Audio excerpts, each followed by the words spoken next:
Today we're talking about Speedlight Flash, and I'm just going to take you on a quick tour around the main 4 things that you need to know when you're using a flash.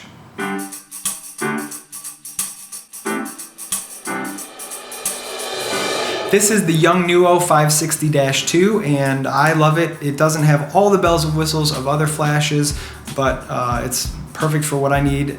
And the first thing we're going to talk about is the intensity of the flash. Now this is the fraction that you'll see on the side of your flash, and we'll get 1/4 power, you'll have 1/8 power, 1/16 power, etc., etc. Those are just fractions of 100%. So if you have 1/1, then that is going to be 100% of the flash's power. If you're 1/2, that's half the flash's power, and just do the math all the way down. I usually start around 1/8. That's kind of happy for me.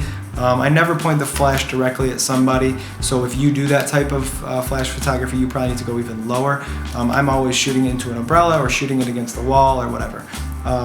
Second thing I want to talk about is the zoom of a flash. Now the zoom of a flash is how wide the flash is. So this right here, you can see the element. Where is it? Look at that element inside. You see how it's moving? There we go. You see how that's moving? That is putting the element either closer to the front of the flash or back down in the depths of the flash. And what that means is, think about like if you're shooting flash through a tube, then it's only really gonna hit, I can only see just, this area, right?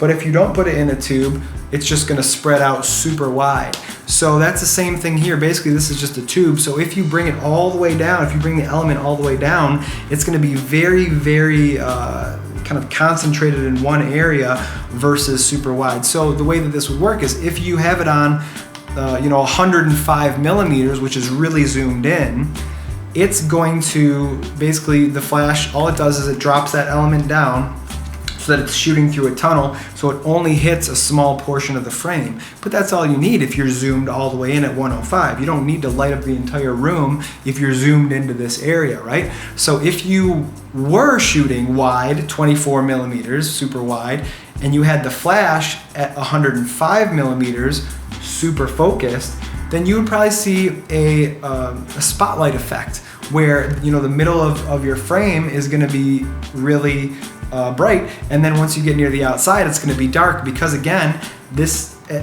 the higher you go with the zoom here, it's going to shoot it through that tunnel, and it's only going to light up a specific spot of that frame. Versus if you're at 24 millimeters, I think that's the widest this one goes. If you're at 24 millimeters and the flash element is right at the very top, it's not down below, and so it'll just disperse out everywhere.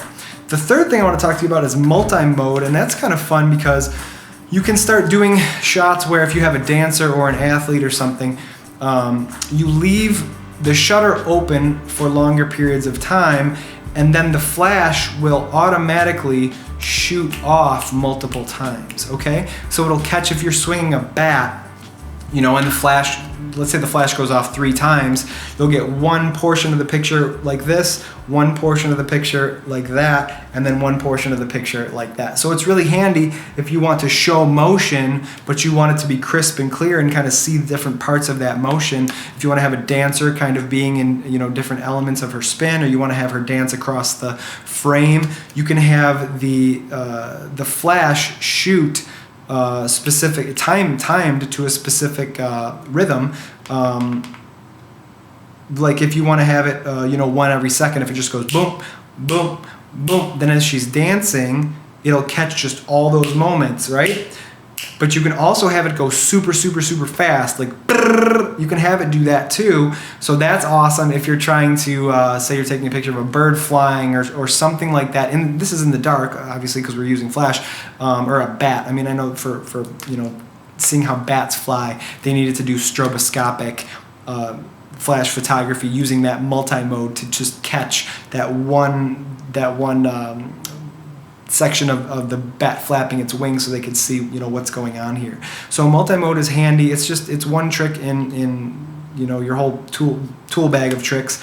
The last thing, I don't have it on this flash, but the last thing that's really cool is rear curtain sync. And it sounds fancy, but it's really not. Basically, when you take a picture, the flash is going to go off at the front of the picture.